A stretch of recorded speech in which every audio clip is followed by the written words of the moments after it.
Hello, everybody. Hello, and welcome again to Honest HR Nitrous. I am Bill, the company's expert, and it is Friday, TGIF. Hopefully you're doing okay. Hopefully you're hanging in there.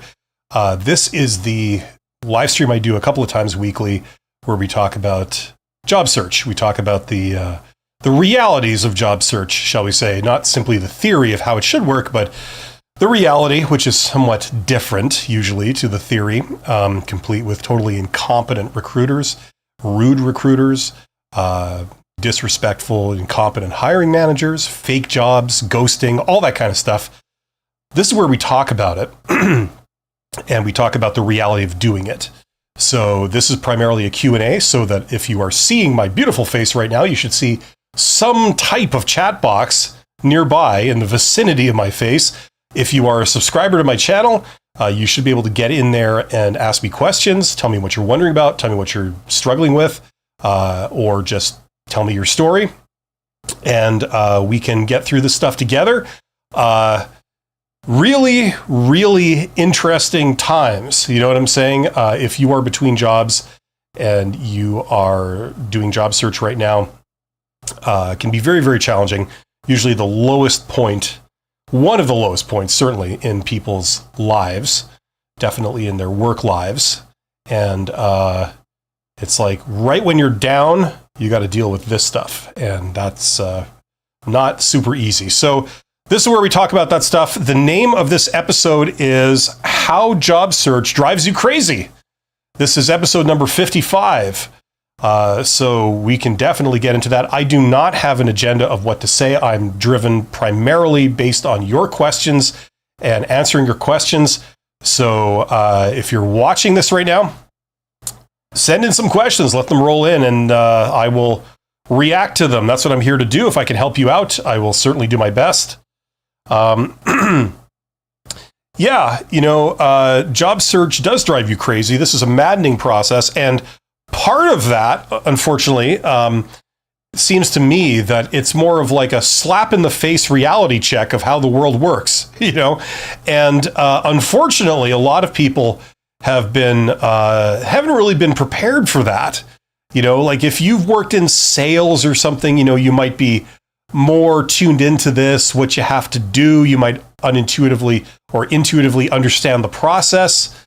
But for regular people that don't come from sales, they don't come from entrepreneurship or anything like that, I find that those people more often than not haven't been prepared properly for this experience, how to do this. There's a lot of confusion, a lot of disillusionment involved. Some of that stems from the fact that people just don't really understand how this stuff works. And what you're encountering these days is employers and things being increasingly unreasonable, shall we say. A lack of transparency, not being forthright. There's a lot more deception. There's a lot more deceit with this stuff. And you guys like my beautiful setup here. The clouds roll in and everything gets dark all of a sudden. I'm going to see if I can adjust that. There we go. All right. And then the sun comes back out and it gets oversaturated. It's wonderful. Yeah, this is the level of technology I'm working with here, people. It's ancient. My computer doesn't even have a camera that can do auto brightness. So there you go. Anyway, yeah, get in the chat. There's 17 people here. Thank you for being here. Public service announcement. A shout out to my YouTube channel members. You guys are awesome. My super thanks donors, my Patreons, and to my participants. That means you. And I'm especially talking to you. Thanks for being here. Let me know what's on your mind, and I will do my best to help you out. Owl Monk says, it's funny you mentioned gas stations in the previous live stream because I worked behind the counter of one and thought, what if I can own a part of it? How can I invest and invent my own company?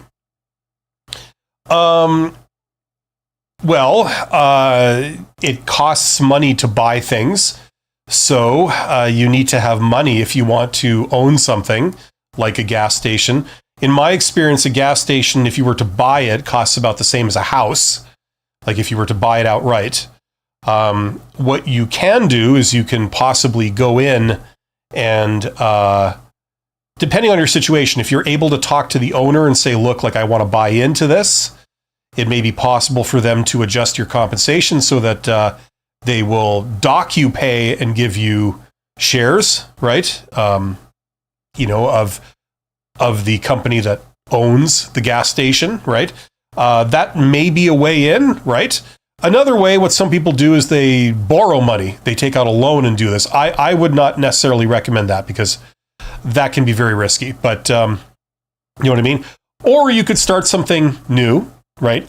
You could, instead of coming at it from the perspective of an employee, you could come at it from the perspective of an investor, in which case you don't necessarily have to own, a share of the company that's employing you. It could be any company, right? You know what I mean? But looking like the first thing I'd recommend is learn about how that stuff works. If this is a goal you have, it's certainly a doable goal in the long term, if it's a direction you want to go. But you're going to need knowledge in different areas, right?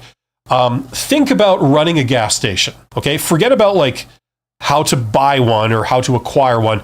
Think about like you now own a gas station.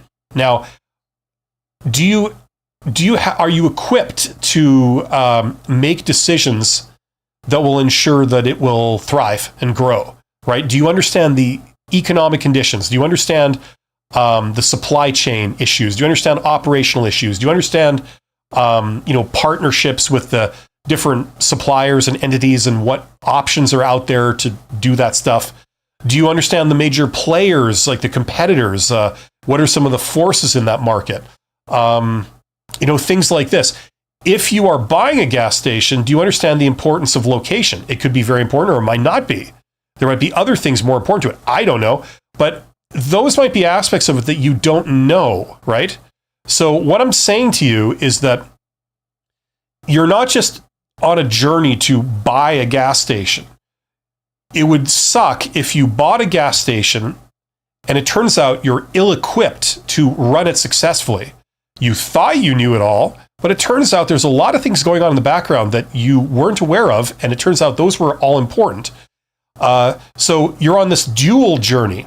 It's going to take you time to work your way up to owning a gas station one way or another, usually.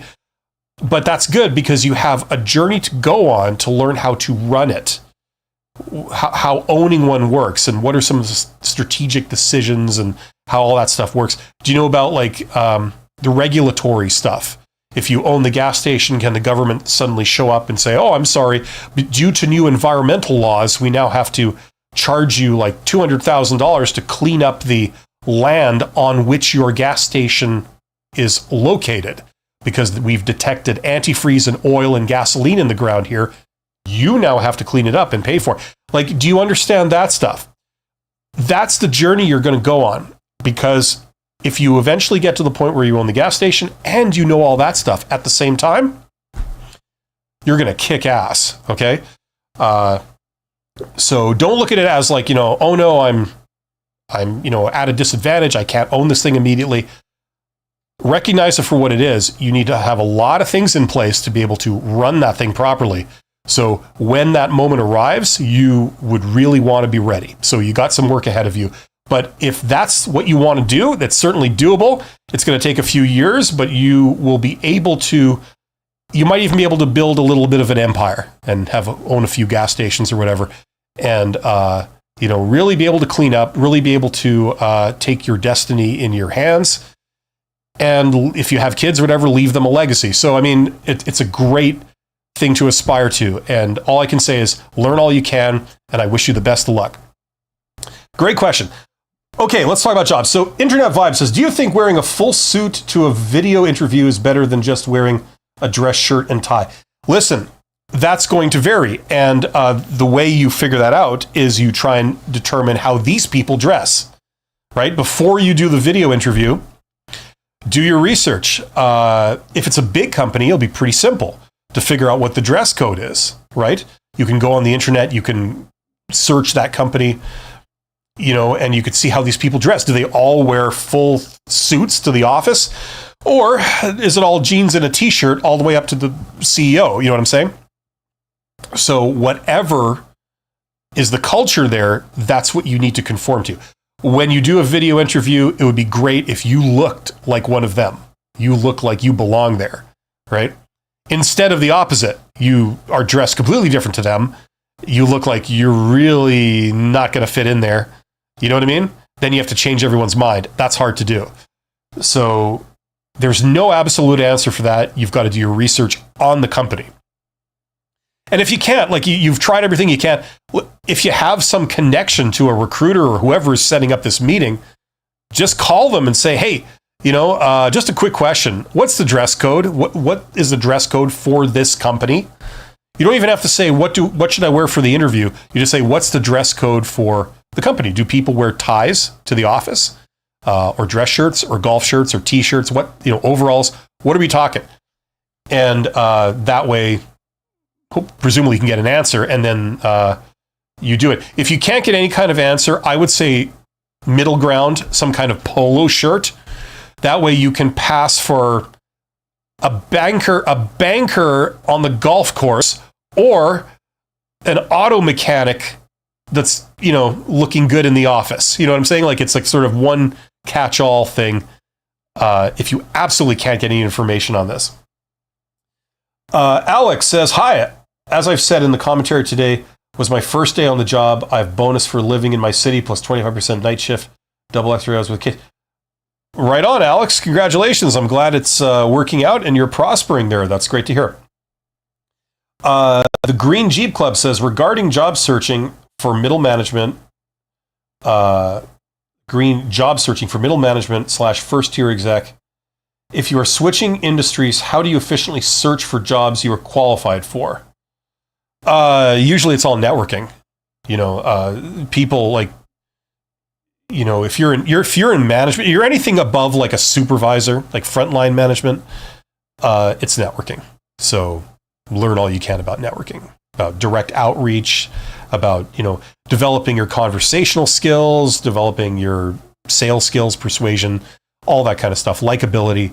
I don't think you need really public speaking skills necessarily, but I mean, all that other stuff, tune into it, learn all you can. I mean, I talk a lot about that stuff on my channel, and there's a lot of other places you can learn it, and then go out and do it.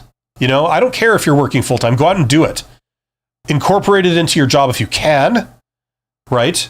Start by like getting informational interviews with people, in different industries or whatever, wherever you're looking, right? And then you go from there. Like you want insider knowledge of how that industry works, what skills or traits are valued, who are the major people that, they should know of you, who are the people that, sort of hold the keys to the kingdom, as it were. They are the gatekeepers of a lot of opportunities. Who are the big players? Learn all that stuff. Go talk to them and get good at it, and if you do that, it'll just build and you'll learn more and more. If you've never done anything like this before, you're going to be learning a lot in the beginning. And, like a lot of things, in the beginning, it can be a little bit rocky as you sort of stumble your way through this stuff. But after a short amount of time, you'll learn a lot of the basic principles of how it all works. And that's how you'll have opportunities, open up before you. If you are an extrovert, you can do a lot of other things. You can go down to events. You can, go to industry events and trade shows. You can go to other types of events. I'm not an extrovert, so I never did that stuff, and I don't want to do that stuff. I've had to go to attend events and things like that before, but they're just really not my bag. So I'm not an authority on advising extroverts how to do extroverted type networking. I've always been a technical introvert, so I've done it the technical introvert way, where you contact people by either the internet or by phone, and then you set up meetings where they invite you in like a referral, and then you get to know them one-on-one and have them introduce you to people and stuff like this. That's much more the introverted way of doing things. no schmoozing necessary, no cold calls necessary. That's very much my style that I've done and that I would recommend, especially to a lot of introverts. So, but I talk about that stuff quite a bit on this channel. So, but there's a limit to the amount of advice that you should get. Learn some basic advice and then go out and start doing it. That will be the best teacher of these things. Oh, that's where I got Jeep from, the Green Jeep Club. Okay, yeah, because I thought I said Jeep like almost subliminally. I was like, why did I say Jeep? Am I thinking of Jeep? Anyway. That's a cool name, by the way. George says, out of experience, what is the average time for some kind of positive response, if applicable, of course, after we submit an application? The average time, I would say, like it's so tough to say an average time. You're talking every country, every industry, every location. I'd say, I don't know, a week, maybe average, maybe a bit longer. It's tough because you're including very small companies in that, along with very big companies, two completely different processes, right? And I'm assuming you're talking about applying for posted jobs, right? The big theme that I'd recommend to people is, the posted job market is the default place that a lot of first-time job seekers, a lot of young people, that's where they look, right? Like I have mentioned repeatedly, the posted job market, all those jobs that you see there, that's only 20% of the jobs that are actually out there. There's many more jobs out there than the ones that are posted. Those jobs are called hidden jobs in the sense that they exist and you can get them, but you don't discover them by doing an internet job search, right? They're not posted because they don't need to be posted, because they're not having trouble finding people that are good candidates for them. They're very desirable jobs. And a lot of times they're jobs where, I don't want to say suitable candidates are a dime a dozen, but they're not like extremely specialized. You know what I mean? Like that's the other thing. So if this is all new to you, if you're not aware of the hidden job market, you don't know anything about it, learn and add it to your job search campaign. You can still apply for posted jobs, but also be doing things like networking and stuff, direct outreach that will reveal a lot of hidden jobs to you. There's a lot of opportunities around you and they're not posted. You can get those, but you need to do various networking type things, to get those. And learn what networking is. A lot of people think, I just need to know a lot of people. No, wrong. That's not what it is. Networking just simply means people talking to people. So it includes things like direct outreach, where you find all the employers around you that employ people with your skills. You ignore the fact that they have posted jobs now or not. You don't even look at that. Instead, you contact all of them and you send them a note. The simplest version is saying, hello, I'm here. I solved this problem. If ever you're looking for someone who can solve that, please let me know, because I'd love to work for you. Have a great day. It's like, that's what it looks like. Do you need to know anyone to do that? Absolutely not. You arrive in a city. You've just moved to a city. You know nobody there. You do this, you can be employed very quickly after you arrive. Green Jeep Club, thank you, I will. Okay, good. And keep driving that green Jeep. Does it have to be green? I understand that it has to be a Jeep. Now, the big question is it like a modern Jeep, where I think there was like a watershed year where they sort of took the TJ, the CJ, YJ, like that traditional Jeep that's been around for decades, and they just threw it in the trash and they designed like a new vehicle from the ground up. They called it a Jeep, and that becomes a Jeep. And under the hood, it's depending on who you talk to, it's not a Jeep. So that's the question. I understand it needs to be green, but does it have to be old, or will the modern stuff work for you? And then they try to make it look like a Hummer too. That's the thing that got me. It's like, okay, we understand that Hummers are cool, so let's style the body like it's a Hummer and people will buy that, Anyway, Internet Vibe says, how does one show interest in the position to the interviewer?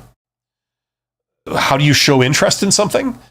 I would have thought that would be self-evident. What you do is you go down to the job interview, and first of all, you got a smile on your face and you seem somewhat excited, right, to talk about it. You don't go to the interview and you're like, oh, yeah, okay, what are we doing here? Oh, yeah, it's this job. Okay, yeah, fire away. What do you want to, you know what I mean? Like you appear alert, you appear happy, you appear enthusiastic. Whether you feel that way or not is another matter, but your odds of being selected or looked upon favorably will go up if you seem at least somewhat excited about it, right? That's what they're looking for. They're looking for someone that, fits. It's the perfect job for them. Now, forget about how realistic that may or may not be. That's what they're looking for, okay? That's what they're hoping to find.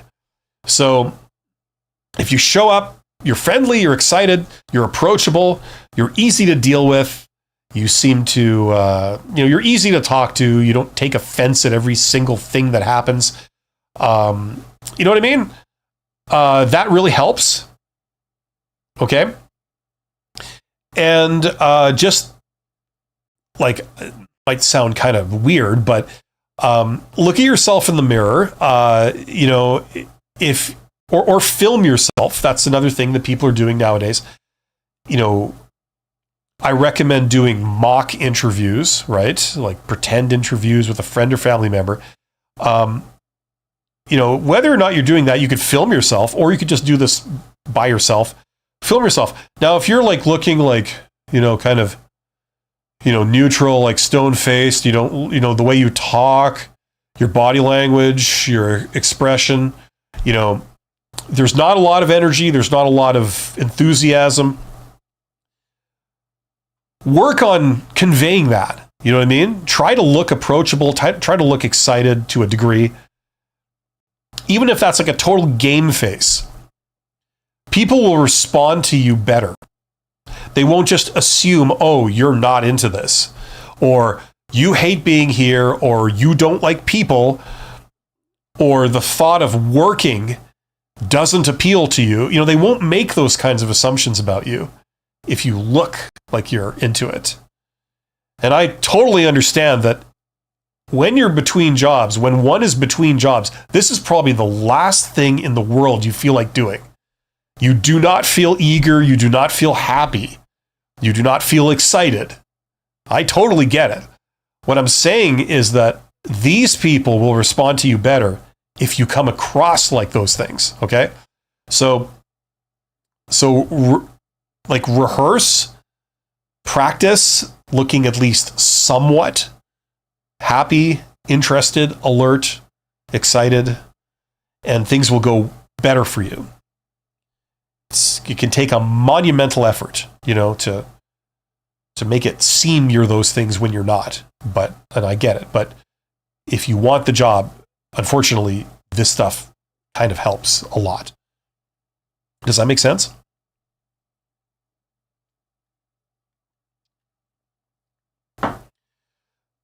While I'm waiting for the next chat, we've got to the end of the chat. Get in the chat. Let me know your questions, what you're wondering about, what you're struggling with. While I'm waiting for that, check out my courses. If you are confused as to how to get hired, or you're confused about the whole hidden job market networking thing, get that course. That'll clear it all up for you. That's where I put all my advice to do with job search, both for the post-job market and the hidden job market. So check it out. And the other thing that some people might be interested in here is this thing right here, because if you are wanting to climb the ladder and you're wanting to tack on above average communication skills, that's the communication skills component that you need to tack on to move into middle management, upper middle management, and executive management. And that's where I put all my learning, having to have learned all of that in my past life as a CEO. So there you go. If you are interested in that, check that out. Very popular course. I see there are 26 people here. Thank you for joining me today. You know, I just want to say, I don't think this gets said enough to people that are between jobs. You know, you get the impression, it seems like people are signaling to you with every rejection that you have no value, you're unemployable, nobody wants you, and that's all an illusion. And you will see that when you eventually get hired and, you know, you walk in and people pick you. You haven't really changed. You're the same person. You give basically the same answers to the same job interview questions. You look the same, you talk the same, you act the same. Your background is the same. But this time they hire you. This time they pick you. Okay? That's proof that you are hireable, and you know you're hireable. You know you're valuable deep down. You've had jobs before. People have wanted you to work for them, and they've kept you working for them. You know, so that's not up for debate. But we can get disillusioned. We can get fooled into thinking that that's not the case when we're going through times in our lives like this, like if you're between jobs. So remember, that's all an illusion. You are highly employable, highly valuable. And out there right now, there is an employer looking for someone exactly like you. It's just that they're looking in a different place. You're looking in a different place. You guys are not connecting. That's the issue. And that's the problem to be solved. Internet Vibe says, so I received feedback from an interviewer, usually I don't, and he said that my dress shirt looked loose on the video interview because it wasn't tucked in, and he said I didn't look interested, even though I asked questions. Okay, well, one of two things, okay? Either he is correct or he is a complete moron. A lot of these things are a matter of perspective. Now, you never know if it's true. Like, you know, it depends what you think. Do you think this person might have had a point? I sense that you think that there might be something in what he said, some of these comments. Just be aware that when interviewers, whether they're recruiters or hiring managers, when they give you feedback on how you did if you were rejected, okay, it's pretty much guaranteed that the feedback is either false, it's not the reason why you were rejected, or at the best, it's incomplete. Because what they're not going to want to do is, for a variety of reasons, is give you the actual reason why you're rejected. There's many reasons for that. Some of them are legal reasons. Some of them are, reasons related to not wanting to game the system, right? If they say, oh, it turns out we didn't tell you this, but we were actually looking for someone who was very flamboyant, right? We were hoping that you would be a very flamboyant person. It turns out you're not, so I don't think you would have gotten along with the hiring manager. So for that reason, it was that's why we passed on you, right? They're not going to tell you this stuff because it opens them up to all kinds of liabilities. Secondly,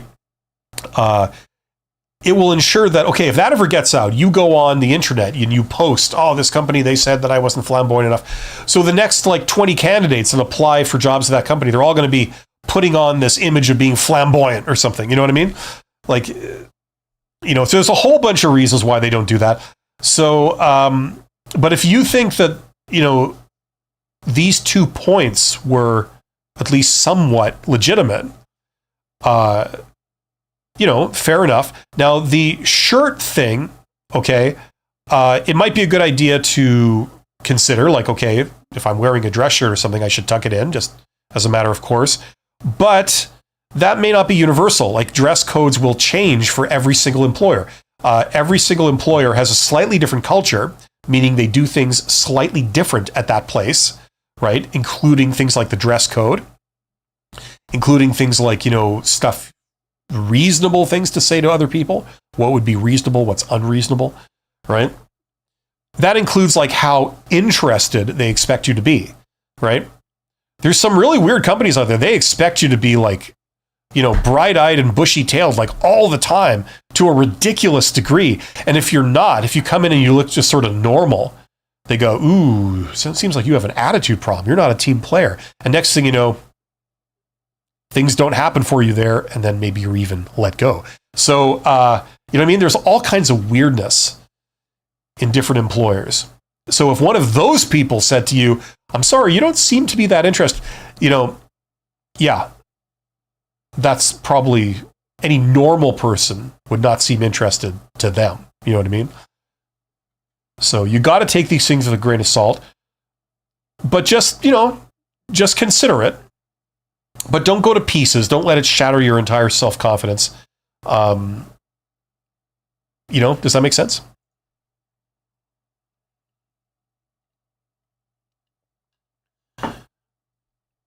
But good point. I see there's 26 people here. Get in the chat. Let me know what you're wondering about, what you're struggling with, and I will do my best to help you out.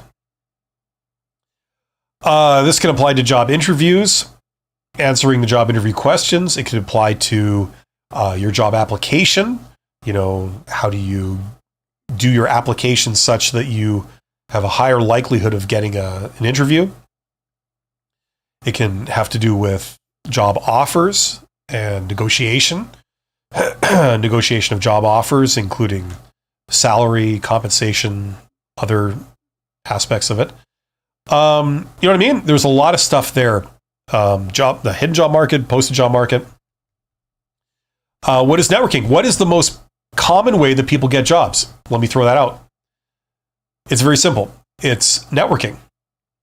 If you go to people that have jobs and you get them to take a public opinion poll that says, how did you get this job that you're in now? The most popular answer is some form of networking. Either they knew someone at the company that put in a good word for them, or they reached out to the company, or they had some kind of personal connection, like, you know, maybe a former coworker ended up working there and they reached out to the former coworker. The coworker might have made them aware of an opportunity here, but didn't actively help them in any way. They just said, like, oh, we might be hiring. You know, things like this, right? Some form of networking. Maybe you had friends and family in the organization that drew your attention to an opportunity, or maybe they even like recommended you for it. They might have they've personally vouched for you, right? But all of that is networking. You know, direct outreach, contacting the company. You don't know them, but you are contacting them, saying, hey, I'm here, I can do this. Maybe you contacted them for an informational interview. You said, hey, I'm really interested in learning about this. And they said, sure, come on down. And then you talked for a bit, and then a few weeks later you said, hey, you know, I've been thinking about what you said, and you know, I was thinking, if ever you guys are looking, let me know, because I was quite impressed with what you said when I spoke to you. You know, things like this. There's all kinds of methods, but networking is the most popular way of getting a job. So if you are not pursuing any of that, if you are ignorant of all of it, you've never done anything like that, or worse, you are biased against it as some kind of ideological thing, you're missing out on a huge opportunity. It's not this, for those of you that might have that view, just so you know, it's not some kind of weird conspiracy. There's nothing unethical or underhanded about it in itself. Yes, some people do abuse it. They do like a tit for tat kind of do favors kind of thing, which is like ethically kind of gray area at best. But the vast majority of people that do it, it's perfectly fine. You know, if you don't understand that, you need to learn a little bit about human relationships and like the concept of trust, right? Like, for example, you have a very important job. You want someone in that job that can do a great job, but you need to trust them. You can't supervise them all the time. You can't stand over them. You have to trust that they will do their job when your back is turned, you know? Now, the problem is if you are interviewing strangers for the role, you really don't know if this person is trustworthy or not. You don't know who they are. They could have lied about everything on their resume. They could be a criminal. They could be they could be crazy. You have no idea. It's a higher risk prospect hiring a stranger. If, on the other hand, you know the candidate, you have worked with them for years, you know, they are a known quantity, you know that they're hardworking, they're trustworthy, etc., etc., you will be more inclined to offer the job to them, right? So the question is, if you want to put yourself forward for those jobs, what you need to do to be considered for those jobs will be slightly different than going through the front door with a job application, right? You might have to meet them. You might have to reach out to them. Things like this. So tune into that stuff. It'll be to your advantage just to learn the basics of it. And a lot of other opportunities will open up in front of you. Guido says, when should you start asking for a raise at your new job? I don't recommend that people ask for raises. That's not something that I recommend people do. But you can do it anytime. Okay? The reality of raises is that, you see, I've been on both sides of that. I've been a manager. I've had employees come to me with that stuff. You see, the reality is there's a couple of things that you need to be aware of. Something like 90% of all employees feel that they're underpaid. Okay? Whether or not they are underpaid, they all feel that they're underpaid. I'm told that derives from the fact, and they've shown this by, like, people that study this stuff, have shown this with data. They've said that, if you were to ask everybody, do you consider yourself above average at your job or below average, right? Something like 90% of people will say, I consider myself above average. Now, by definition, 50% of people are going to be above average, 50% of people are going to be below average, right? But 90% of people believe they are above average. And that includes people that are above average and those that really aren't, right? So everybody feels that they're underpaid, that they deserve more money, right? Everyone. Like something like 90% of people will do that. So what this means is that if you have a manager, a boss that's been around for a while, they've had a lot of people approach them, a lot of their employees approach them saying, I feel I deserve more money. Can you give me a raise, right?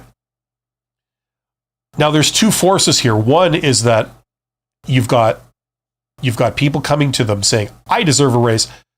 I feel I deserve a raise when they really don't because they are maybe below average employees. Second thing is that even if the boss agrees with you, you should get a raise, which bosses, all things being equal, they want you to be paid a lot.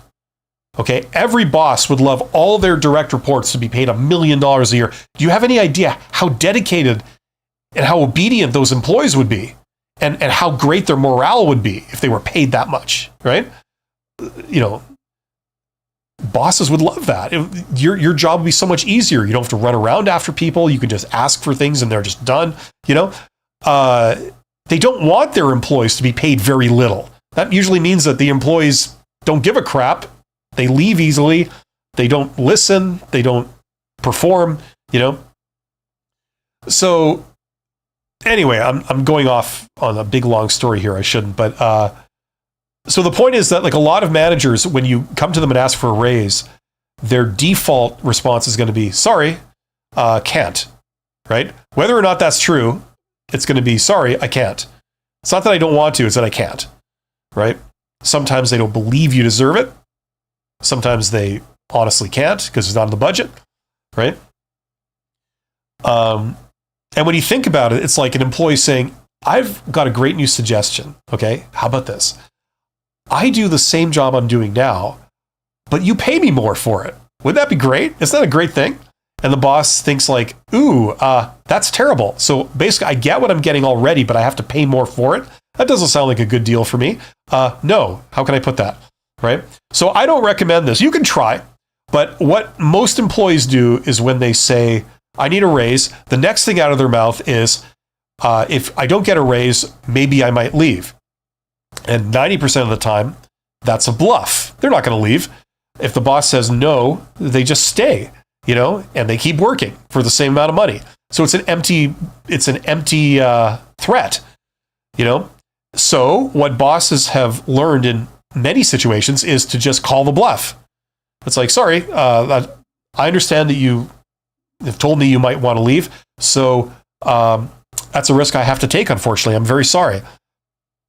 And 90% of people will stay. And if you do get that case where the employee goes, okay, fair enough, I understand completely. Here's my notice. Then the boss waits till you work out your notice. And then the first day that you don't show up for work because you're ended, they call you at home. If you really are an above average employee and you're very important to them, they'll call you at home the first day you're done, and they'll say, okay, come on back. You got your money, right? They've called your bluff, and you really are that important. That's when they'll give you the raise. You know what I mean? That's been my experience being on both sides of this. So what I recommend instead is, if you feel that you're underpaid, okay, and you could be grossly underpaid for the value you generate for that organization, right? Then it shouldn't be a problem to prove it. Go out and see if someone will hire you for a lot more, right? And then you've got an offer in your hand. Now, you don't show that to your boss. You go to your boss, say, I'd like a raise, or I may leave. Let me know. It'd be nice if you could let me know by the end of the week if that's going to happen, right? And then either way, whatever the boss says, okay, one way or another, you're going to be making more, because either the boss pays you more, or if they don't, you leave and you take the other job offer where they are paying you more. So whichever way it works out, you're making more, right? You'd like to make more here. It'll be less risky for you and less learning to do, right? But one way or another, you're going to come out on top. So that's the way to handle it. And if you try this and you find that you can't get another job offer where someone will pay you more, then maybe that's a signal that you're not as valuable as you think you are. And I don't mean in a bad way. I mean, like, maybe you need to change what you do, or learn new skills, or get some accomplishments, or something that will make you more valuable, and that will lead to more compensation then. Okay? So one way or another, you fix the problem. How's that for a long-winded answer? Internet Vibe says, what do you think of roles at companies with high turnover rates? Well, there's several reasons for high turnover rates, as I suspect you could guess. Number one, it could be a really crappy company, right? They just don't pay people enough for what you're expected to do. So consequently, people do not stay there.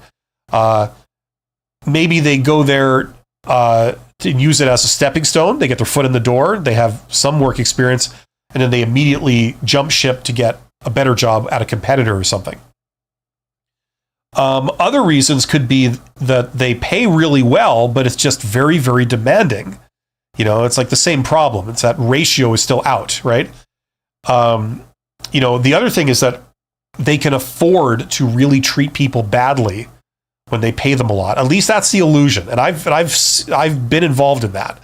You take a job and it pays all this money, and you're like, wow, this is great. And then you start, and then you realize why they pay a lot of money. It's because they suck, and they don't treat you like a human being. They treat you like a number, like a slave, like cattle, or worse. And you end up leaving. You know what I mean? So there's all kinds of reasons for it. I can't get into all the reasons, but there's several reasons why you might have that. If you are unemployed, you're between jobs, maybe it might make sense to hire on with these people. Maybe it might even make sense to not really push for high pay, because you just want a role, and you might want to look for a job where you're currently employed, as opposed to looking for a job where you're currently unemployed. It looks a lot worse, right? So there may be a strategic purpose in shooting for those jobs, just to use them as a stepping stone. You know what I mean? Kids coming right out of school, when you're young, you tend to get exploited for a variety of reasons. A lot of it is ignorance. You just don't recognize a bad situation when you see it. They tell you it's a great situation, and you believe them because you've never had a career job before. They tell you, oh, this pay is really good for what you do. And you go, okay, I feel honored. They tell you, oh, these work conditions are normal, for people in this business. And you go, okay, even though they're totally not, right? But it may serve a purpose. You get some work experience, you learn a few things, and then maybe you jump ship within like a year or something to a better role, at a different company. Guido says, makes a lot of sense. Similar to how it's sometimes hard to go from a free product to a paid one, value perception. Yeah, exactly. It's like the thing is, look, I'm a private sector guy. I'm not really talking about government or, charitable organizations. I'm talking about organizations that are for profit that make money, right? What a lot of people don't realize, unless you've taken a background in business or something, is that your labor force is an expense. You know how you pay bills every month, for rent or utilities or whatever. It's how do you feel about paying those? You don't like them, right? And you hate it when they're high. You want them to go down, right? That's exactly how the people who own companies and run companies, that's exactly how they feel about paying salaries, their labor cost, right? It's we don't want this to go higher. It's bad enough. No matter what it is, it's always too high. We want it to go down, right? You know what I mean? Just like you think of your utility bills, you always think, okay, maybe can I use less utilities, and therefore my bills would be lower? Or can I drop these people and go to a competitor that will sell me the utilities for cheaper, right? You're always kind of thinking about that. That's stuff that you'd be open to, right?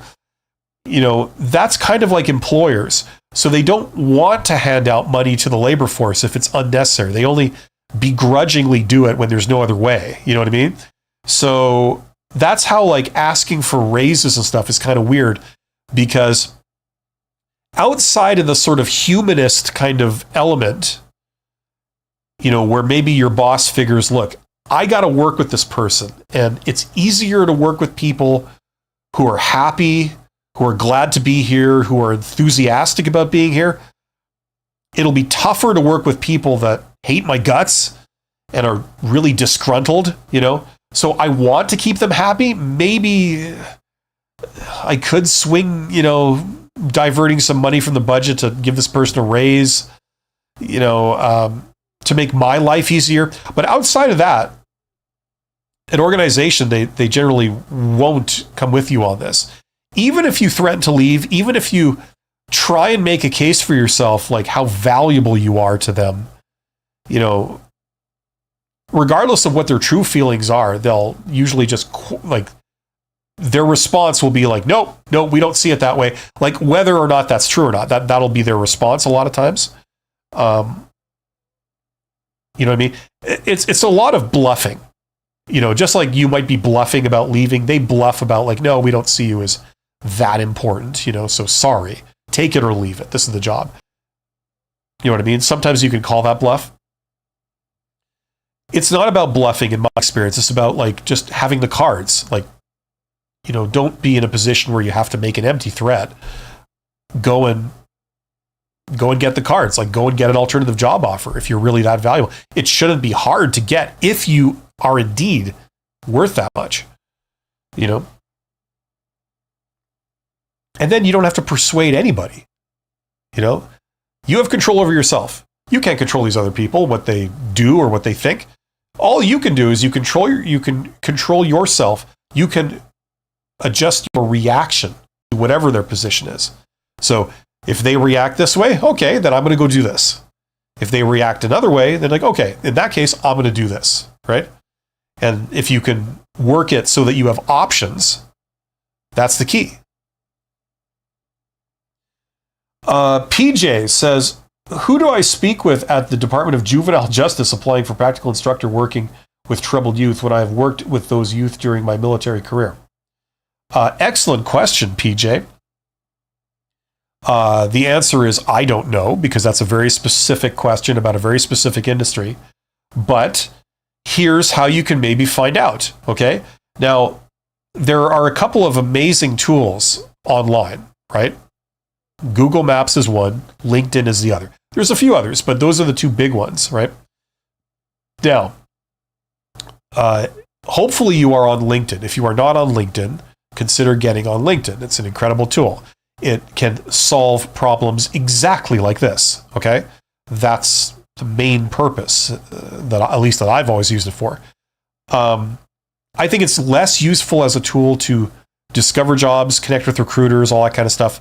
It's more useful in the sense that you can get an answer to absolutely anything through LinkedIn. So what I would do, I don't know anything about Department of Juvenile Justice. Is that an American thing? I'm not even familiar with that. So maybe that's an American thing. I'm not in the United States. So anyway, but if I was, okay, and I wanted to work there, okay, the first thing I would do is I'd go to LinkedIn and I would do a people search in my hometown. Presumably, you want to get a job in your hometown. That's what I'm assuming. But whatever location you're looking at, presumably your hometown. Confine the search to your hometown. Do a people search, so the results are individuals, not companies, not jobs, right? And you may need the paid version of LinkedIn, like the premium version, whatever they call it. They give, I think they still give a month free, right? So you just sign up for the free month and then cancel before the end of the month. It doesn't cost you anything. And do like a people search, and then do the people search for that job title, or say Department of Juvenile Justice. Okay. What you can do if you wish is you can go to Google Maps. You know what? Let's do this together. Okay. Just bear with me. Now, this principle applies to everybody. If you are looking for very industry specific answers, okay, let's see if I can do this with you guys in real time here. I'm going to share my screen. Here we go. Okay. So let's pick a city. I don't know. What's a cool city? Toledo, right? Toledo. I don't know anything about Toledo. Is that how you spell it? I was watching the TV show MASH, and they had a guy that never shuts up about Toledo. I guess that's where he comes from. Anyway, so let's pretend that you're in Toledo. Okay, now we're going to go to Maps. And let's say I wanted to find a job in the Department of Juvenile Justice in Toledo. Okay, so here we go. So here, Madrid. Oh, I get it. Okay, Toledo, USA. Here we go. Sorry, there's more than one Toledo. It's right next to Madrid in Spain, which is the capital of Spain. Here we go. So Toledo. Now, I'm looking at a map of Toledo, okay? Let's, I'll zoom in so you guys can see what I'm doing here. Okay. Hopefully you can see that. So this is Toledo, everybody's favorite city. Okay, now in Toledo, let's see, Department of how do you spell that? Juvenile, something like that. Justice. Because I just want to see, maybe there's more than one place, right? Maybe there's multiple facilities. So you've got a couple of things. You've got this down here. You got the Justice Center. You got this place here. Lucas County Justice Center. You got, are there more? Now, if you zoom in, maybe there are more if I say search this area.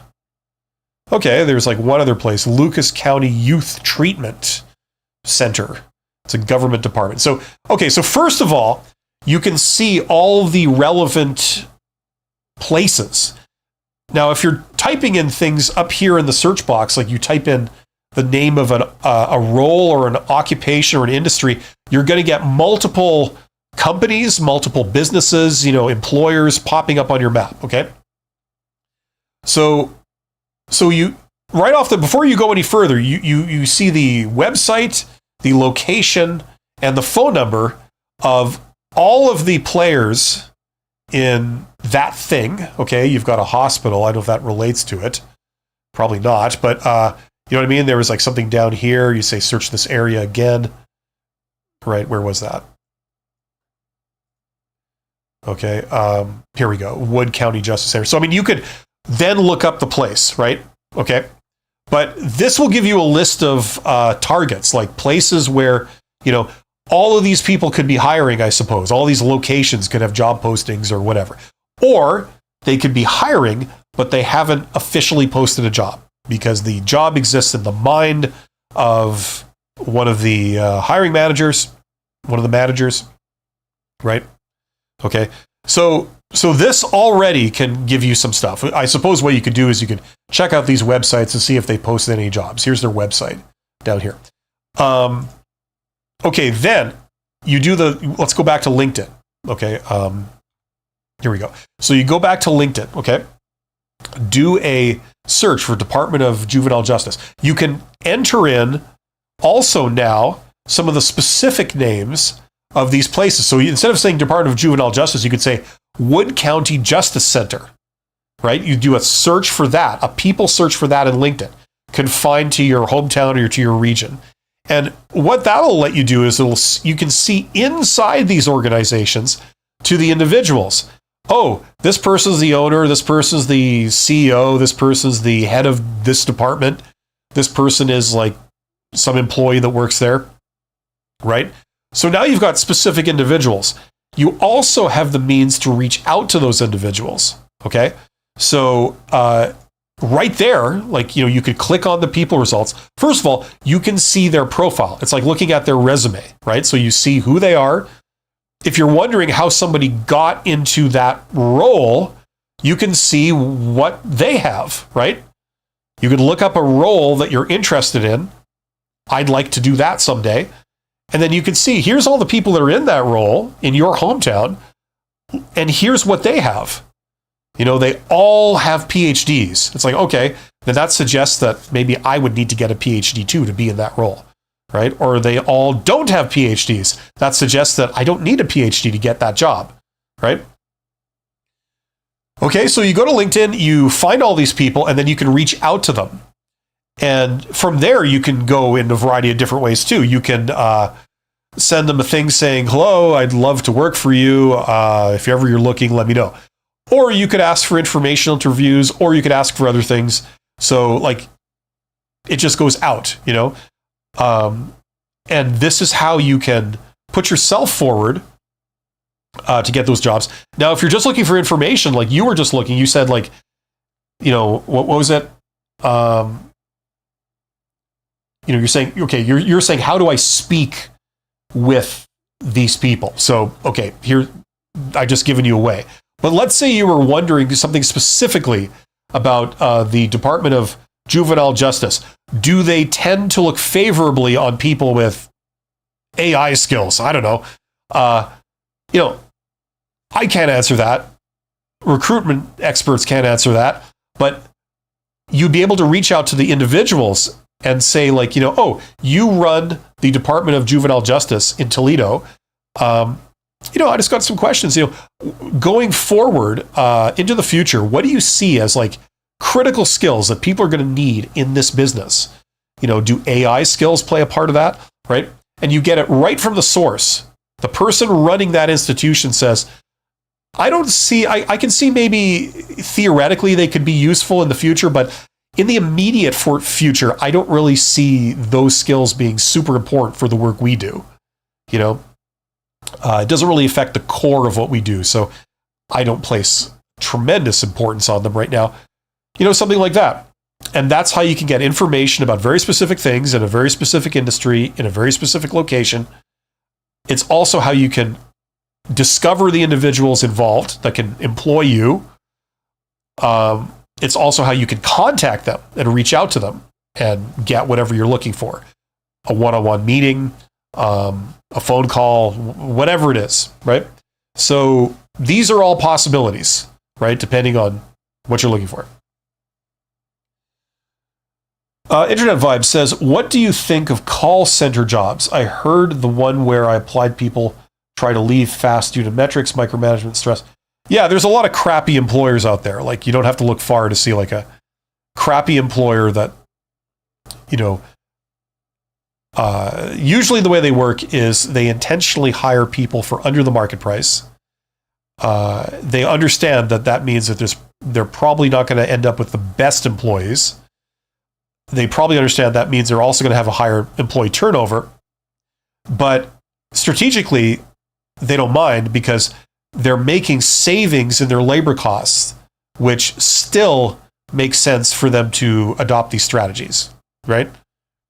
We don't mind the turnover. We don't mind, like, we may not employ absolute geniuses, but really, these jobs are really not that sophisticated, and it's very easy to train someone for them. So we accept the turnover. We accept the caliber of employees if it means that we can lower our labor costs by this much. It still makes sense for us.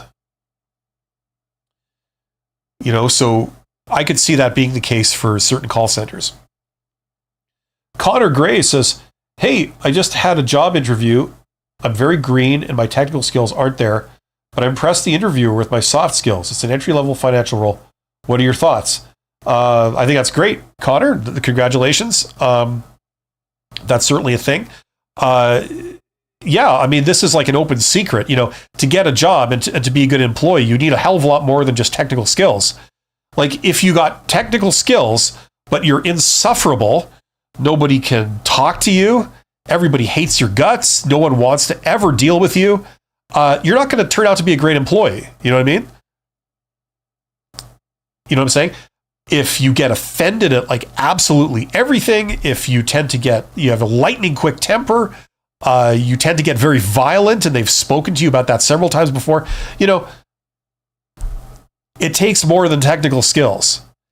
And usually the soft skills are what seals the deal, because at the end of the day, for a lot of jobs, you don't have to be a technical genius. You just have to be technically adequate to do the job. But people need to be able to deal with you easily and often. You know what I mean? And bosses will want to work with people that make them feel good. Your boss has a say on who they pick to be their employee. And the last thing they want is someone that makes them go home at the end of the day like angry. I hate dealing with that person. They always misunderstand what I say. I always have to tell them 8 times to do something. Not 7, not 9, not 6, 8. It pisses me off. It's like, I got better things to do than tell this person what to do 8 times. This is ridiculous. And also they just really piss me off. So soft skills matter. They matter a hell of a lot more than a lot of technical people think that they do. And I'm a technical person. I'm telling you this. So it sounds like you figured that out, Connor Gray, and you're on your way to that not being a concern. The other thing is that what a lot of people don't realize is that job interviews are not about technical skills. That's not what it's about. Don't be fooled by the fact that they are asking you questions about your technical qualifications and your experience. Don't be fooled by that. You see, your job application was about the technical skills. If you have the technical skills on paper, that's what gets you the interview, right? But once you go down for an interview, it's no longer about technical skills. It's about who you are as a person. It's about your soft skills. If you go down there and you're angry, or you can't make yourself clear at all about anything, or you show up with no pants or something, what I mean? It's like, I don't care how good your technical skills are. This is not going to work. You know what I'm saying? So job interviews are about soft skills. That's what they're really about. It's the make or break for the soft skills. Reese Diaz says, I bought your course. I just did the tweaking to my profile you recommended on LinkedIn. Okay, good. Yeah. That's kind of the first step. You see, if you reach out to people on LinkedIn and what's the first thing they're going to do if they don't know you? They're going to check out who you are. Who is this person? They want to talk to me, or they want something from me. Who is this person? And they're going to look at your profile. And if there's red flags on there, they're going to go, okay. Thanks, but no thanks. I'm not going to respond. So good. Also, for people that, you're more like me. You're generalists. You worked one job over here doing this, and then you worked another job over here doing this other thing, and then you worked a third job in some different industry doing this other thing. Like, who are you? You know? Now, if you were someone who studied accounting, your first job was an accountant, your second job was an accountant, your third job was a senior accountant. It's pretty easy to say who you are. I'm a senior accountant. That's who I am. But for the generalist, you worked here, you worked here. You know, first I helped design turbine blades in a jet engine using new tungsten alloys. Then I decided to be a goat herder in Tibet for about 3 to 4 years, exploring existential questions and how Buddhism can possibly relate to a lot of existential philosophy, you know, particularly Jean-Paul Sartre and that kind of thing. And then I decided to be a stage bassist in a rock band for 17 years. Right? Now, what would you put on your LinkedIn profile when it says tagline? Who are you? If you're talking to a recruiter and they say, hi, you know, what is it that you do? How would you answer that? Right? It's not so easy. So that's why working on your profile on LinkedIn also can help you to address some of these issues. Because if you're applying for a goat herder job, who considers existentialist questions related to French philosophy, and you say, well, I'm qualified in that, and then they look at your resume and they go, I don't know, you seem more like a stage bassist. You know, and what's all this business here about designing turbine blades? I don't know if that's really what we're looking for, right? So even though you've been a kick-ass goat herder, you didn't get the job because of the turbine blades, right? This is probably one of the more interesting stories I've ever told off the top of my head. But you see what I'm saying? Like, you know, so a lot of generalists have to sort of figure out how they're going to rationalize this stuff and have it play together, because it can undermine them, especially if they're applying for posted jobs. So that's the other thing that comes of, like, you know, really looking at this stuff, Reese.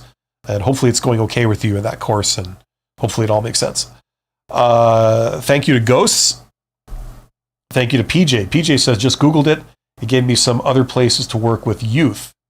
Okay, this was the whole Department of Justice thing. Okay, good, yeah. Yeah, I did a video what gets into this a little bit deeper. It's linked in the description box under this live stream. It's called How Successful People Get Jobs. Check out that video. It's kind of like what I just demonstrated with all this business here, except that I go also onto LinkedIn and show you the LinkedIn portion of that too. Okay, so check that out if you're interested. But this is a great starting point for a lot of types of networking. Like, let's discover what's around you. Let's discover who the players are and how we can contact them. You know what I mean? If you want to do informational interviews, if you're looking for very specific knowledge, this is a great starting point for that. Basically for like introvert related networking, where you don't go to public events and schmooze with people and mingle. Instead, you prefer very precise, you know, specific one-on-one, you know, encounters with people, like informational interviews. Yeah, so we've got to the end of the chat. There are 32 people here. Thank you for joining me today. The title of this stream was How Job Search Drives You Crazy. It drives you crazy. It drives you mentally nuts. Crazy, nutty, cuckoo. Very challenging.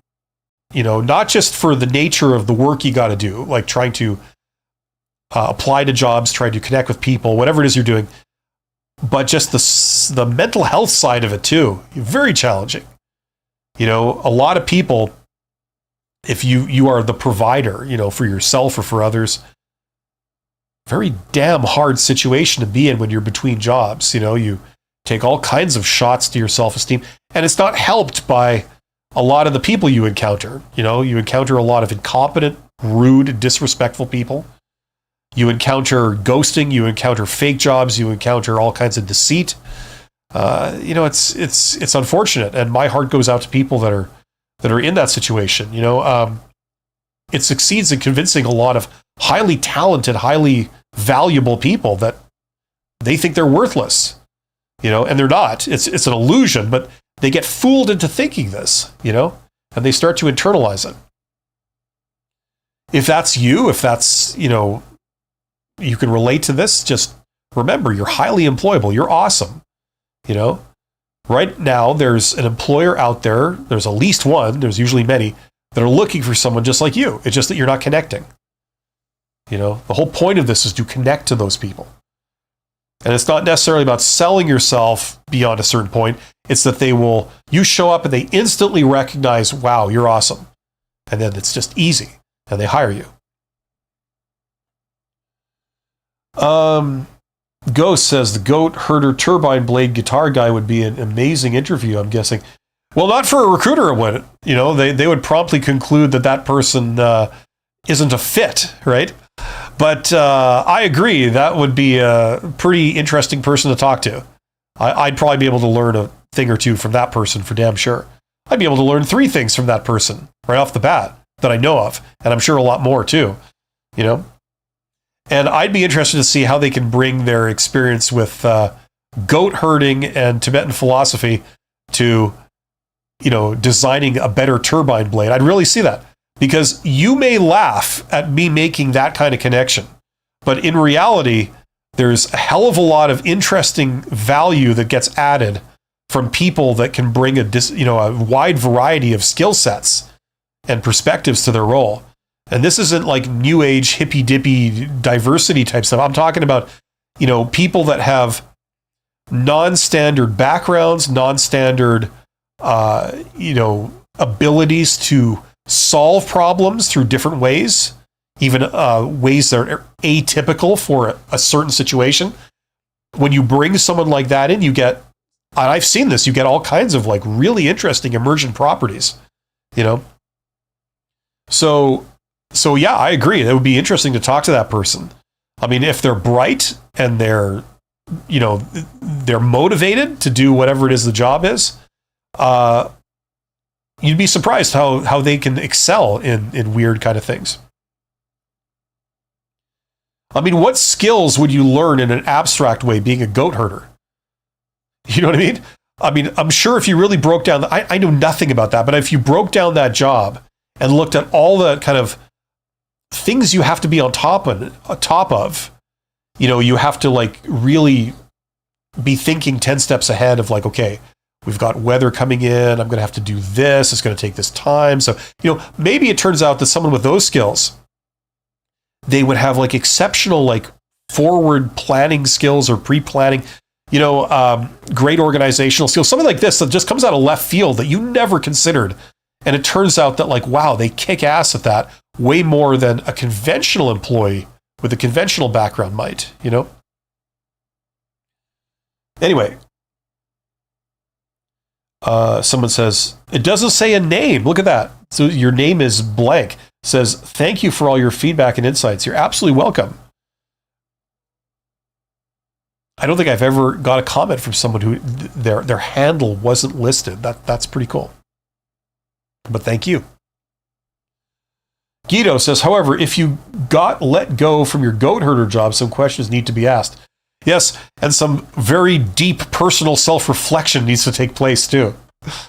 If you left the turbine job to get away from it all and became a goat herder, but left the goat herder job to get away from it all, and then work the southern U.S. country circuit, or something like that, the question remains, what are you running away from?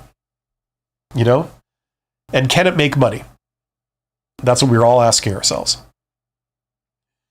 Yes, we're really, really covering the essentials today. That's great to see. And I've lost the sun again. That's awesome. I'm very lucky. I have an office where I get a lot of sunshine.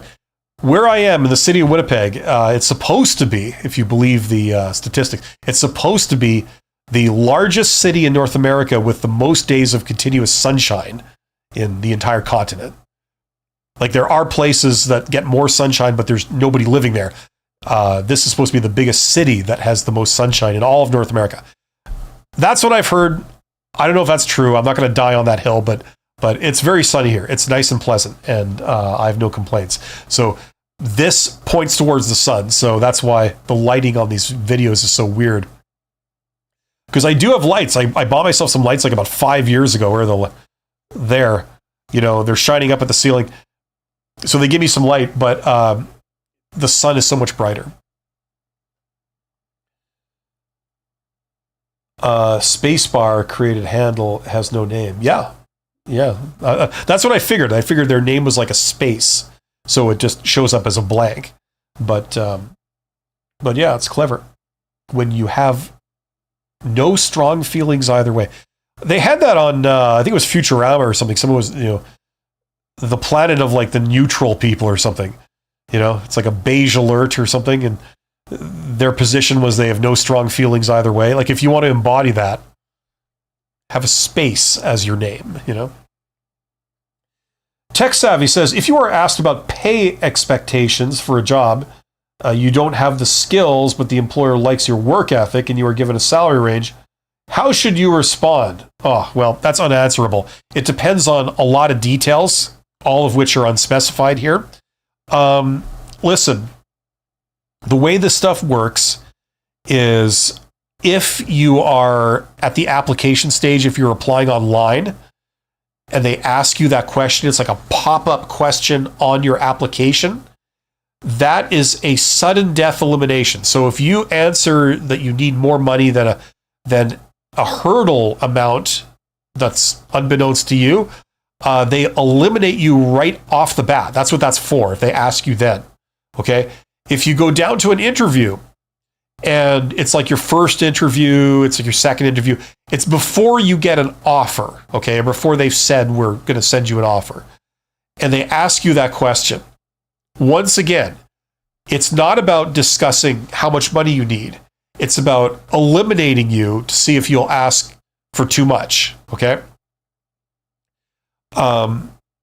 So the problem is that if they ask you this question at any point before they give you an offer, okay, it's damned if you do and damned if you don't. You're between a rock and a hard place. If you give them a number, if the number's too high, you risk being eliminated. If the number's too low, you risk them, only offering you that low amount of money if they want to hire you. So you lose in both scenarios, right? So if you give a number, you lose. That's kind of how this stuff works, right? You also don't know what their pay range honestly is. Oh, sure, they can disclose, they can tell you on the job posting, oh yeah, we pay between this, but you have no way of knowing if that's true. That's the key, right? Just because they said it doesn't mean that it's true, right? These people are here to outmaneuver you in some ways. In some ways, they're your ally. In some ways, they're your adversary. And when it comes to compensation, they are behaving like your adversary. Okay? So the way you get out of that, in a nutshell, is you try your best to avoid answering. You say it's too soon for me to say. You say you throw the question back at them. You say, well, this position has been officially approved, right? It's been posted. Therefore, the compensation range must have also been officially approved. Can I ask what it is? And then they'll give you this BS saying, oh, we don't know. I'm hiring for this job, but I don't know how much it pays. They'll try and feed that crap to you. And then they'll insist that, no, you need to give a number. So the way you answer it is you give a range. You say, look, I don't know, somewhere between here and here would probably be okay for me. And those two numbers are really low and really high. They're not unreasonable, but they're just reasonable, like, very low to very high. It's kind of pushing it on the high end. It's kind of pushing it on the low end, right? You say, I don't know, somewhere in that range would work for me. That's all I can say right now, And then you try and keep that going until the point where they give you an offer. If they don't give you an offer, what does it matter? If they do give you an offer, you don't want them to have known a number for you, right? Now, if you give a range, the great thing is that they can't eliminate you for demanding too much money because you gave a range and the range started pretty low. The other thing it does is it's very easy to ask for more money in an offer because you never committed to like a low number. You said, hey, somewhere in this range, and the range goes all the way up to here. I told you, that could be a possibility. So it's easy to increase your salary demand later on if they actually want to hire you. So that's how you handle that question. It's a really stupid question. It's this retarded dance that that everybody does in job interviews, and it's never about a serious discussion on pay. It's always an attempt to eliminate you. Either you ask for too much, in which case this is not going to work out, or you ask for too little, and we understand that that's not a serious request. You're being hostile. You're not giving us a realistic number, so therefore we eliminate you also. You know what I mean? That's how this question is usually framed. Sometimes Joey Plays says, hey, I don't know how to refer you personally, but so far you've already helped me in my job search morale. Well, good. You should have a higher morale. You are highly employable. I'm sure you've had jobs before. I'm sure that they've worked out, right? What more evidence do you need that you're highly employable, you're highly valuable? Don't let these clowns convince you of this, despite how much they may ghost you or act in a very arrogant, entitled way while simultaneously being grossly incompetent. You know what I mean? There's a lot of opportunities out there. Be aware that, like I keep saying, all the jobs you see posted, that's 20% of all the jobs that are actually out there. If you regularly listen to my channel, you're probably sick of hearing me saying this. That's only 20%. There's many, many more jobs actually out there that you could get than what you see posted. Okay, so just be aware of that. It's called the hidden job market. Learn all you can about it. Do your own research. It will benefit you. There's a lot of opportunities out there. Tune into that stuff. The posted job market is one of the worst places you can look to get a job. The irony is that it's also the default place for people who are just starting out or that aren't really tuned into this stuff. They're always looking for good people. Always. I don't care what the economic conditions are. They're always looking for good people. And the economic conditions aren't even that bad. So, you know what I mean? There's a lot out there. But thank you, sometimes Joey Plays. That's nice. My name is Bill. My channel is called The Company's Expert. But yeah, my name is Bill, so you could call me Bill. That's fine. You can just call me anything you want. Just to say, hey, you is what I usually get, right? So that's fine too. Ghost says, what are some red flags about a job opening that say run away from that employer before you're hired? Oh, there's a whole bunch. I mean, it's like saying, what could you say that's suspicious? Well, there's many things, right? Some of the common things are stuff that they require you to commit to something before they pay you. Like you have to do all this work, or you have to relocate, or you have to, put money into something before they start paying you money out. Like all that's highly suspicious, right? I know on the internet you can go, you know what? Here, as a demonstration, okay? I'm going to do this with you, okay? If you're not using things like ChatGPT, I highly think that you should start. So let's ask ChatGPT that question, okay? So what are some well-known red flags? Why can't I type anymore? Red flags on job postings. Job postings. There. See what that says. I'm going to zoom in here. Okay, so here's some obvious stuff. So vague or low-paying salary information. Okay, like not giving you salary and just saying that's competitive. Sometimes that can be a red flag. Unrealistic job requirements, like entry level but requires 3 years of experience. Everyone loves that, right? That's a real new issue, right? High turnover hints. The same job posting appears frequently. There's a whole kaleidoscope of reasons what could be going on to cause that, but this could be one of the things that's leading to that. Poor or pushy language, so like, must have a good attitude. Thick skin required. Yeah, these are all red flags. Lack of company information. They don't post a physical address where they are. It's all like, we're not going to tell you who we are. Or company confidential. I still think that's one way or another, that's a red flag. Okay?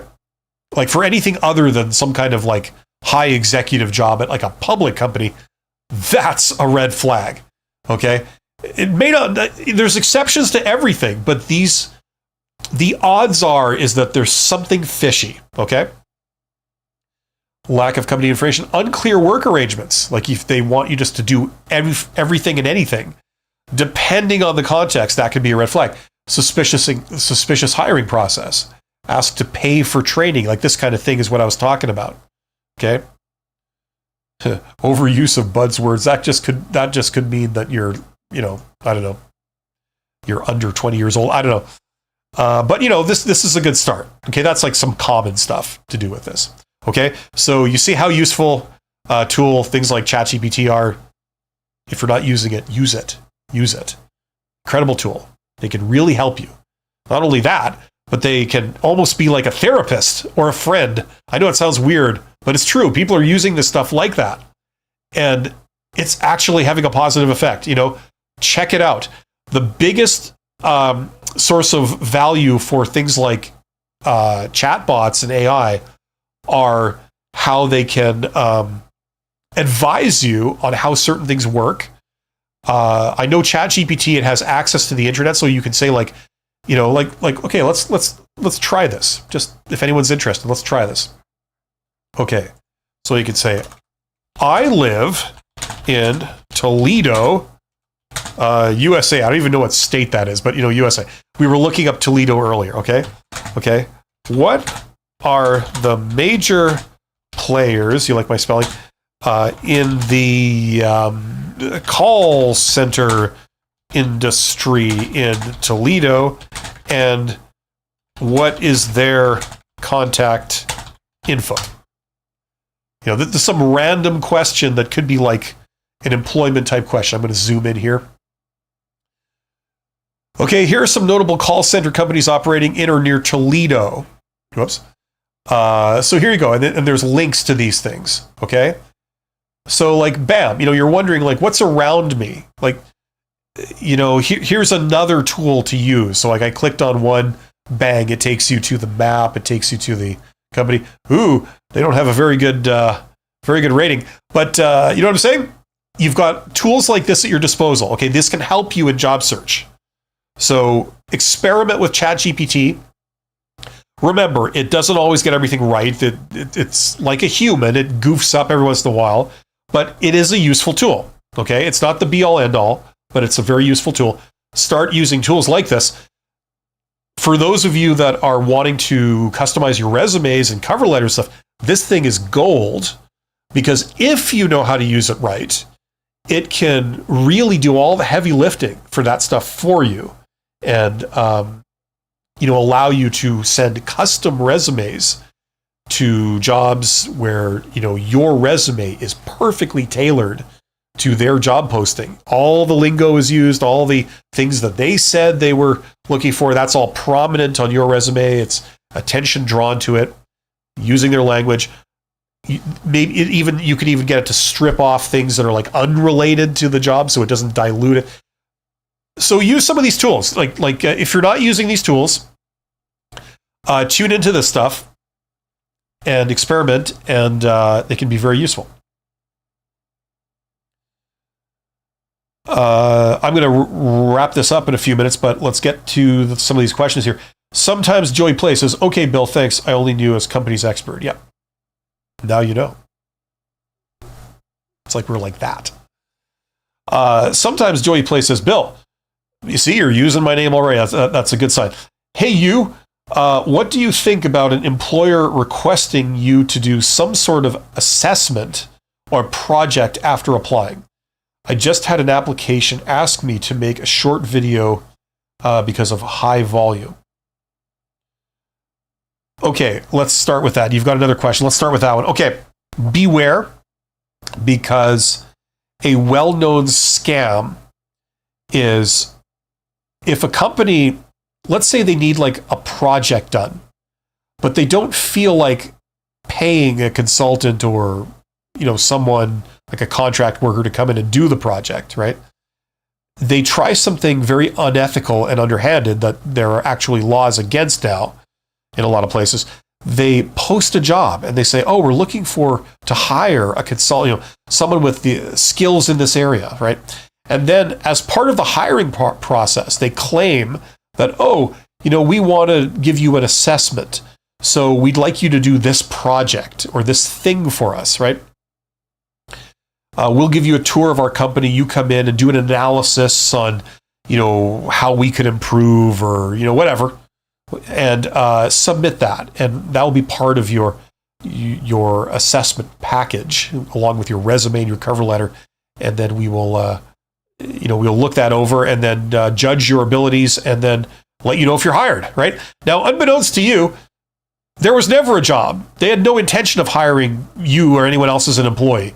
It was just to get you, who has expertise, and you would normally charge a lot of money for them, to do a study on their business, do this project, whatever it is, and they get that for free. So you submit that, and these people never call you back. There is no job, right? You don't get paid, right? And they've got this thing for free, right? And what they've actually done is they found a slimy way of trying to circumlocute the labor laws. Things like minimum wage. It says if you're working for someone, they have to pay you at least this, right? Well, you just did work for these people and they didn't pay you a dime. So they're trying to get around the laws, right, by doing this. And the answer is that it is illegal. They are not allowed to do this. And if you really wanted to, you could quite easily blow the whistle on them. Where I am in Canada, and I know in the US and in many other countries, there is a local, it's a branch of the government or a branch of the police. They're the ones that enforce labor laws, okay? It's called different names in different places. Where I am, it's called Employment Standards. So Employment Standards Manitoba would be the place. It's a department of the government, and it's the name of their thing. And they have a website, you have a phone number, you can call the phone number, and you don't have to give your name or anything. You just say, hey, this company just did this. You might want to look into it, right? And it can be totally anonymous. And these people, at least where I am in Canada, they have the power to come down and shut down any company, for doing stuff like this. So, there is like a recourse against this, right? So if you didn't get the job and you really want to take it out on them, if they're doing stuff like this, which they kind of deserve because it is illegal, you could do this. Right? So just beware of that. They are allowed to give you assessments, right? Like to test you on things, but it can't be something that they can then use as like something that will benefit their business, right? They can't use it for any other purpose than assessing you. So if they're asking you to do some weird thing that you suspect is like, this is valuable what I'm giving them and they're not paying me, that can be a red flag. And there's a conflict because on the one hand, you want the job, you're hoping that there still is a job and it's all like maybe a misunderstanding. But on the other hand, you feel weird about it, so just be aware. Look into that. Go to ChatGPT, go call the local office that deals with that where you live. You could call the number and say, like, how does this work? The company's asked me to do this. Is that okay? And they'll tell you. And they'll say, well, they're allowed to do this, but they're not allowed to do that. And if they do that, here's what you can do. Just tell us and we'll take care of it, Sometimes Joey Play says, also Bill, does the copy-paste job listing in white text on the resume work, or it's a no-no? Well, that worked about 10 years ago. I don't think it works anymore, but I don't know. You could try it, I suppose, but there are better ways now. You know what I mean? Like the thing I just said about ChatGPT and other chatbots doing a great job at tailoring your cover letter and your resume. Like that sort of supersedes that trick with the white tiny text, where you paste the job posting in its entirety in tiny font, transparent text at the bottom of your resume so that it has all the keywords in it. That was the reasoning. And then your resume gets flagged as a resume that has all the keywords. That's not really necessary anymore. I wouldn't try. It's a well-known hack that they have known about for many years, and that presumably pretty much all modern ATS software will detect that. Okay, so I would not try that anymore, especially when you've got something that's very easy to use and does a great job, like telling ChatGPT to customize your resume. Here's my resume, save it. Here's the job posting, save it. Now, write me a new version of my resume that's like tailored to this particular job. It uses all the keywords, it uses the right lingo, it draws attention to all the things that they are looking for, and it eliminates anything unnecessary that's totally unrelated to what they're asking for in this role. Go and generate that resume. Bam, it does it. You take that, proofread it, make sure it's fine, send it off. There you go. Perfectly custom resume in like a minute. You know what I mean? Okay, I got to wrap this up soon, so I have to try and get through these fast. Internet vibes. Should I stay away from call center jobs? What if that's the only option I had? Well, if it's your only option, then if the only alternative is unemployment, and unemployment is unacceptable to you, then I don't think you need to draw me to draw you a map. Then you got to entertain it. Obviously, your priority is to find alternatives that are better. Okay, and you should hopefully be able to do that. Rodalia says, huge respect all the way from Morocco. Right on. Are you in Rabat? It can be beautiful in the summer down there. Thank you. And huge respect all the way from Canada. Thank you for being here. Guido says, love your streams. Hope you have a great weekend. You too.